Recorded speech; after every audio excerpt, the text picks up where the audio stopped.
Bueno, estamos de nuevo con Jorge Castro de Senati y con Juan Inchauste de TecSoup para hablar de educación técnica. Quería contar una anécdota familiar y después quería comentar un poco cómo veo el tema yo para que los especialistas nos cuenten mejor, ¿no? nos informen mejor. La anécdota familiar es que en mi casa de mi papá son 4 hermanos hombres, ¿no? Mi viejo ha estudiado 2 bachilleratos en la Universidad Alcalá de Henares, Humanidades y Filosofía, después en la de Lima, Contabilidad, y llevó unos cursos de Administración en ESAN. Su hermano que le sigue estudió Matemáticas Puras y después estudió un doctorado de Filosofía nada menos que en Cambridge. Ha enseñado en Cambridge y ahora enseña en Virginia, ha sido jefe del Departamento de Humanidades. Y el hermano menor entró a la de Lima, entró a la Católica y lo votaban por letras, no era bueno en letras, entonces estudió en Senati. ¿Y quién creen que gana más? El hermano menor gana más que los 3 hermanos mayores sumados, ¿no? Bueno, el punto para mí es que la educación superior tecnológica de calidad, como la que ofrecen tanto Senati como TecSoup, es una real alternativa para muchos jóvenes, ¿no? Muchos jóvenes que entran a la universidad con el sueño del bachillerato, se pasan 5 años estudiando, terminan la universidad y no los emplean, ¿no? Y ganan lo que hubieran ganado sin estudiar nada. Pierden, entre comillas, 5 años de su vida y se quedan frustrados. La educación superior tecnológica lamentablemente no tiene el mismo apil, el mismo caché, digamos, que tener un bachillerato, pese a que en realidad es muy práctica y en algunos casos te puede llevar una maestría. TecSoup, por ejemplo, tras 2 años y un título, te lleva una maestría. La capacidad de los chicos graduados de Senati y de TecSoup de conseguir empleo es muy alta. La gran mayoría consiguen empleo, pero pese a todo esto existe este sesgo. ¿Qué me quieres contar, Juan? Bueno, buenas noches. En primer lugar, el sesgo es una cosa que viene casi de una deformación cultural muy antigua. En la Sierra del Perú, donde yo he vivido y de donde vengo, si se decía antes en broma, pero con mucha verdad, como a veces las bromas se dicen en broma, pero se piensan en serio, ¿no? Que para ser alguien ahí tiene que ser doctor. Entonces, esa es una especie de trauma que Doctorcito, en realidad. Después varió un poco y se convirtió, ya era aceptable el ingeniero. Por eso cuando yo hice campaña por la alcaldía me puse el ingeniero, ¿no? Para ganar votos, pero bueno, no fue así. Pero de ese trauma viene, pero después es recogido no solo por la sociedad y mantenido hasta ahora como una suerte de prejuicio, sino institucionalizado por las normas y las disposiciones administrativas. Por ejemplo, la educación se califica en el Perú o se divide en educación superior universitaria y educación superior no universitaria. Se define por negación. Claro. De partida eso es peyorativo.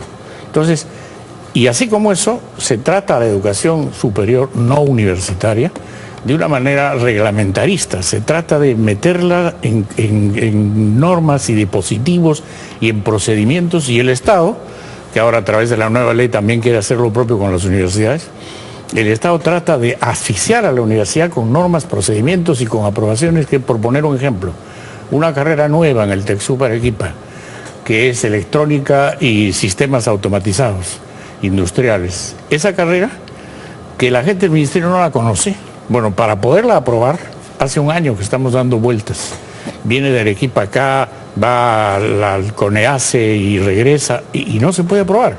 Entonces, en cambio de eso, la universidad da la carrera de piloto de aviación, experto en hotelería, negocio internacional en la Universidad de Querecotillo. Que en realidad no son carreras universitarias. Que no son, y además que no necesitan ninguna aprobación, y automáticamente la abren y, para decir verdad, estafan a la gente, claro, y a los muchachos. Claro. Entonces, la oferta de educación tecnológica superior debe ser entendida en su real dimensión y en su importancia. A través de TecSoup, ya hace casi 30 años, se ejerce esta función. Se han capacitado, se han preparado más de 7.000 profesionales, de los cuales el 96% está trabajando en aquello que ha estudiado, cosa que es un récord. Los TecSoup siguen el rastro de cada uno de los que han egresado de estos 7.000 y pico, cosa también excepcional. Y los alimentamos con programas, capacitaciones, maestrías y procesos de capacitación e formación continua. Bueno, eso se ha logrado por un aporte, por una decisión de un empresario peruano, Luis Hoshi, que decide, a imagen y semejanza de Alemania, crear una oportunidad de educación tecnológica de alto nivel, tan alto nivel que las carreras de TechSoup están acreditadas a nivel internacional en el caso de Estados Unidos, por el ABET, que es la Accreditation Board of Engineering and Technology, en el nivel correspondiente a y bachiller en ingeniería tecnológica. Y por eso es que pueden ir de acá y hacer maestrías y completar carreras allá. Por eso es también que tienen acá una amplia empleabilidad, como se llama. Esa es la situación. Ahora, tenemos 3 campus, uno en Lima, uno en Arequipa y uno en Trujillo. Como digo, más de 7.000 egresados. Hoy día tenemos casi 3.000 alumnos en los 3 institutos y en realidad seguimos trabajando, pero estamos dando también un paso para crear una universidad, que bueno, será materia tal vez de más adelante algún comentario. Pero todo esto es porque la idea es ofrecer educación de acuerdo a la demanda y proyectando una mirada hacia la evolución tecnológica del futuro. Acá, si una aprobación de una carrera toma 1 año o 2 años, cuando se aprueba esa carrera, probablemente la tecnología que ahí estaba propuesta ya empezó a cambiar. Claro. Entonces, estas situaciones tienen que cambiar y tienen que darse mucho más libertad, reconocer la iniciativa privada, la posibilidad de adecuar, de ofrecer carreras que tengan contenidos tecnológicos suficientes, desde luego supervisar que eso se cumpla y desde luego también cambiar la situación de los tecnológicos del Estado, que son casi 1.000 y que están lamentablemente en una muy pobre situación. Pero no Senati, ¿por qué no nos cuentas un poco de Senati? La experiencia de Senati no sigue la misma situación de los tecnológicos estatales, por la sencilla razón de que el Senati fue creado a iniciativa de los propios empresarios y sus objetivos, sus currículos, las carreras no son carreras inventadas, sino tomadas de la realidad del empleo.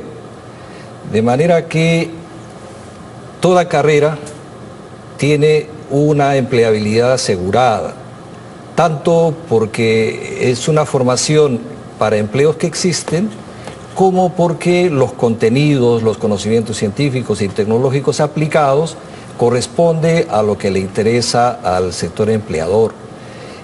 Entonces, lo que ocurre en la realidad, en el común de las gentes, es que escapa a su percepción de que toda profesionalización es una preparación para trabajar. Entonces, la pregunta no es qué te gusta, sino en qué puedo trabajar, para trabajar en qué puedo prepararme. Entonces, lo que hace el Senati es, de la mano con los propios empresarios, con los propios empleadores, determina qué empleos necesitan calificación sistemática.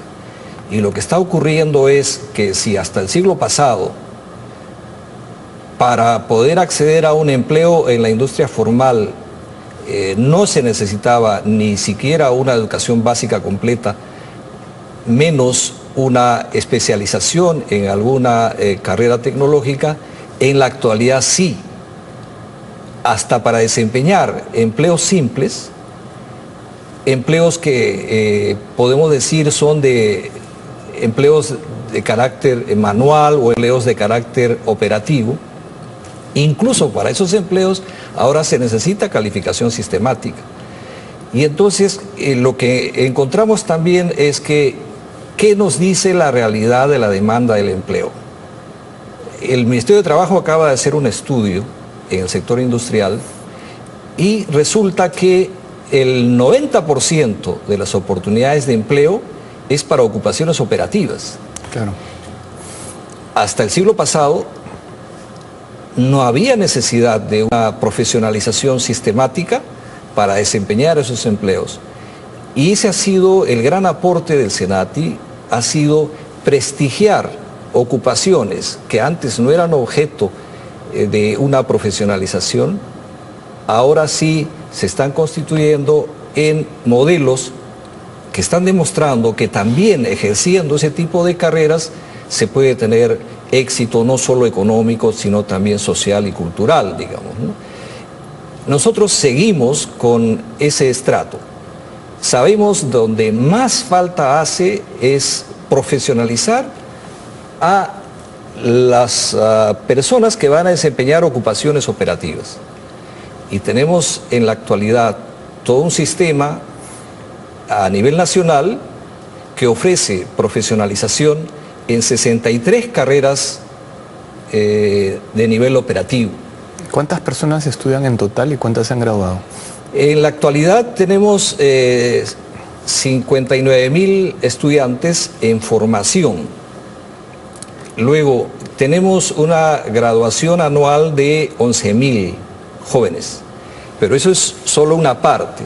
Al mismo tiempo tenemos nosotros programas de capacitación para trabajadores en servicio o para personas que ya están ejerciendo, que nos ha llevado, por ejemplo, a implementar programas de calificación dentro de las mismas empresas como Alicorp, como Bacus, como Lindley, a personas reclutadas por las empresas y que se han vinculado sin calificación, les estamos dando calificación en las propias empresas. Ya tienen trabajo, los califican.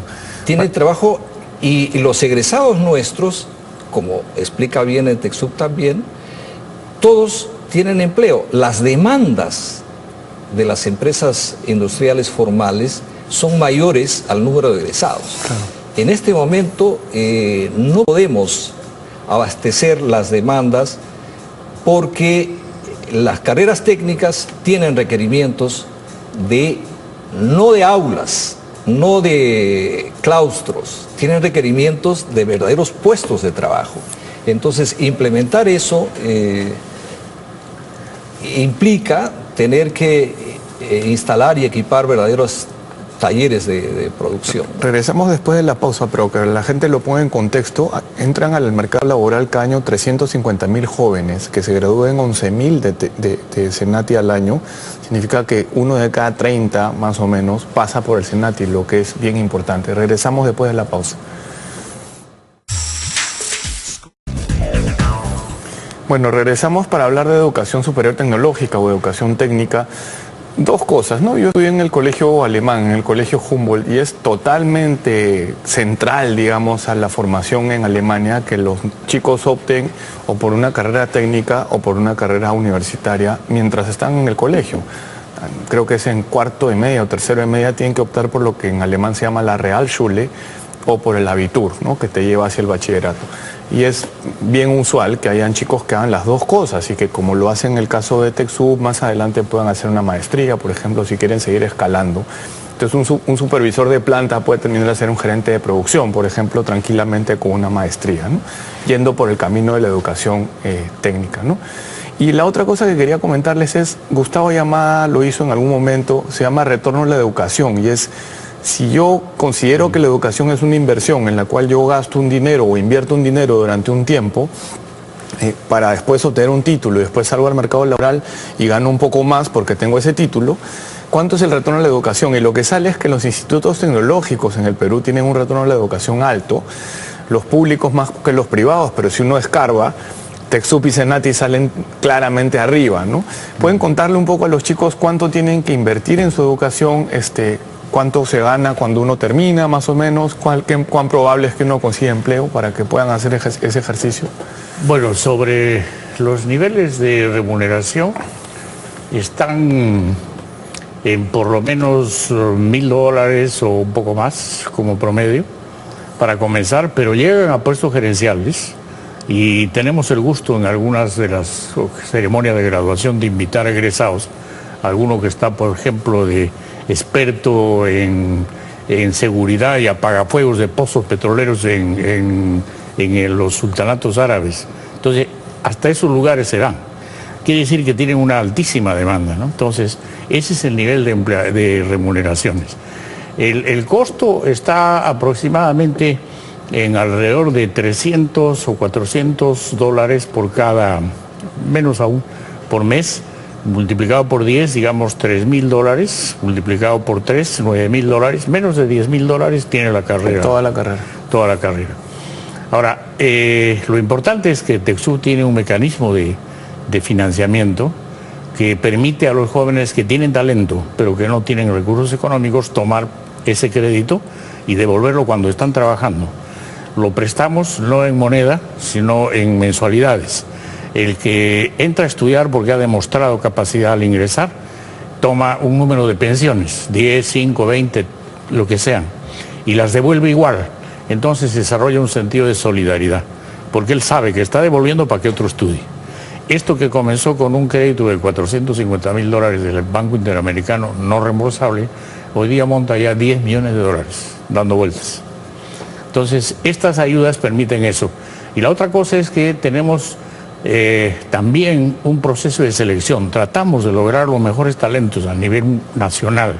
Buscamos que hacer con participación de las empresas procesos de selección. Ellos buscan que ofrecer oportunidades a la gente de sus entornos y entonces logramos invitar, convocar a jóvenes del interior del Perú que tienen talento, demuestran esto a través de con un examen de ingreso, entran a TecSoup y entonces con ese talento logran una carrera, lo regresan a su lugar de origen y se realizan como personas y como técnicos. Este es un proceso que ya ha dado muestras de evidencia tales que ha suscitado no solamente apoyos a este fondo de crédito, sino becas de, por ejemplo, la Unión Europea hace unos años.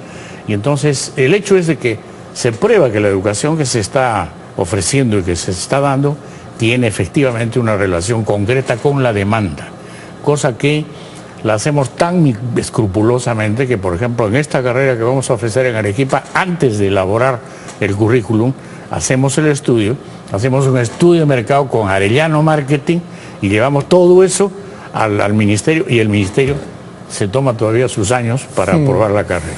Entonces, estas son las cosas que hay que superar. Ahora, lo que yo quiero destacar también es que hay una diferencia, porque nosotros estamos como los tecnológicos metidos bajo la férula, bajo el gobierno del ministerio. Senati tiene una ley especial y un aporte de los empresarios. En el caso de TecSoup tenemos consejos directivos ahora unificados, que es un conjunto de empresarios del primer nivel del Perú. Están ahí. Y lo que tenemos no solamente es las carreras de 3 años profesionales, sino tenemos cursos de capacitación continua, programas integrales y cursos a la medida y pasantías en las empresas. Inclusive se hace en TecSoup investigación durante el proceso de estudios. Esto parece un poco extraño, pero se hace investigación, por ejemplo, en mineralurgia, se hace investigación en química, se hace investigación en mecánica, en fin. Pero además los chicos trabajan viendo... Naturalmente. ¿No? Reciben la clase y después ven inmediatamente lo que han hecho. Ellos lo pueden hacer, brazos robóticos. Y de los 6 semestres que ellos estudian, por lo menos 2 están en prácticas. Entonces van en prácticas a las empresas o a los lugares donde se establecen, digamos, estas relaciones que las tenemos de mucho tiempo, porque cada carrera, cada programa en TecSoup tiene su comité de asesoría, que está constituido por gerentes, jefes de relaciones industriales de las empresas. Entonces, la interacción, lo que hay simplemente como modelo de educación, que un poco se ha inspirado en el sistema alemán, es una íntima relación entre la educación y la actividad productiva. Entonces, esa es la clave del éxito y esto, por supuesto, hace que esté basado en el mercado y proyectado a la tecnología, porque tampoco el mercado, más aún en un país subdesarrollado como el Perú, no domina todas las tecnologías. Por tanto, hay que traerlas y adelantarse para que estas puedan ser dominadas y aplicadas por lo que egresan de TecSoup. Claro, nos estabas contando. En materia de formación profesional, lo que hay que considerar es que la rentabilidad de un programa de formación profesional de calidad tiene beneficiarios múltiples. Beneficia a la persona que se prepara porque puede acceder a un empleo, o sea, desarrolla empleabilidad. Beneficia también al empleador. En este momento tenemos una demanda que no la podemos atender creciente de parte del sector empleador, porque la falta de técnicos calificados también es un factor que dificulta el desarrollo de nuevos emprendimientos y sobre todo la industrialización de los productos y de los recursos naturales. Y también beneficia a la sociedad en general, porque al haber más personas calificadas que aseguran la inserción en un puesto de trabajo, está asegurando las posibilidades de tener un ciudadano que, además de ser responsable, contribuye a la economía de la sociedad en general. Luego, por ser el Senati creado a iniciativa de los empresarios y que fue creado e implementado con el aporte económico de los empresarios, en el modelo Senati los jóvenes que son presentados por empresas aportantes reciben la formación gratuita. Los trabajadores que pertenecen a empresas aportantes reciben la capacitación gratuita. Los costos de una carrera técnica sí son considerables. Por ejemplo, la formación de un soldador tiene un costo equivalente a $500 mensuales por alumno, que difícilmente lo pueden pagar los potenciales soldadores. En cambio, en el modelo SENATI, aquellos que no son presentados por empresas aportantes se les cobra un promedio de 250 soles mensuales. Y la forma en que el SENATI puede afrontar estos requerimientos cuantiosos de equipamiento e infraestructura, nosotros lo superamos gracias al aporte de las empresas. Son 9.600 empresas que nos sirven como escuelas para el aprendizaje práctico. El modelo nuestro es un primer semestre de estudios generales, un segundo semestre de formación profesionalizante básica y después el resto de semestres están más tiempo en puestos reales de producción, haciendo el sistema, el modelo alemán. En eso nuestras raíces metodológicas y filosóficas son las mismas que en TecSoup. Claro.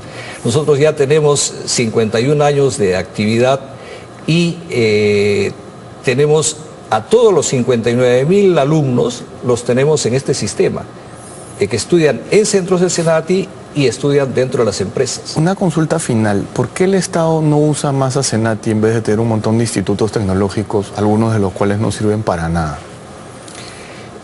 El problema de fondo es la vinculación que debe haber entre los objetivos de la educación y los requerimientos de las empresas. Tienen que coincidir para que los contenidos que se ofrecen, las carreras que se diseñan, correspondan a la realidad del empleo. Y eso no es posible si no hay la flexibilidad suficiente para diseñar carreras de acuerdo a las oportunidades de empleo. Si nos quedamos con una carrera por 50 años, por 30 años, no sirve para nada. Son carreras que no me van a preparar a personas adecuadas al empleo. En cambio, a lo que se refería el ingeniero Inchausti es a que nosotros tenemos autonomía académica. Todo es que con los empleadores, con las comisiones consultivas de empleadores, con los miembros de los consejos zonales, se definen para qué empleos hay necesidad de profesionalizar. Con ellos, con la participación decisoria de los propios empresarios en la definición de objetivos, la definición de contenidos, en la oportunidad que nos dan para que los alumnos aprendan en sus puestos de trabajo, con ellos de la mano hacemos diseños que sí corresponden a las demandas del empleo. De todas maneras, el egresado del SENATI va a encontrar empleo. Ahora, tenemos carreras que tienen una remuneración bastante elevada. Lo de soldadura, por ejemplo, un soldador que se va a trabajar a obras del interior del país está con 8.000 soles mensuales como mínimo. Un soldador que está trabajando en Lima está mínimo con 6.000 soles mensuales. Como varios abogados de universidades del Estado. Lo único que hace falta es que la comunidad, los jóvenes se den cuenta que cuando uno elige una formación profesional, tiene que fijarse que la formación me debe permitir desarrollar empleabilidad o facilitar el acceso a un trabajo. Claro. Si se entendiera eso, no se elegirían opciones por simbolismos o por connotaciones de estatus social que no es real, como ocurre con las carreras universitarias, ¿no? Bueno, regresamos tras la pausa.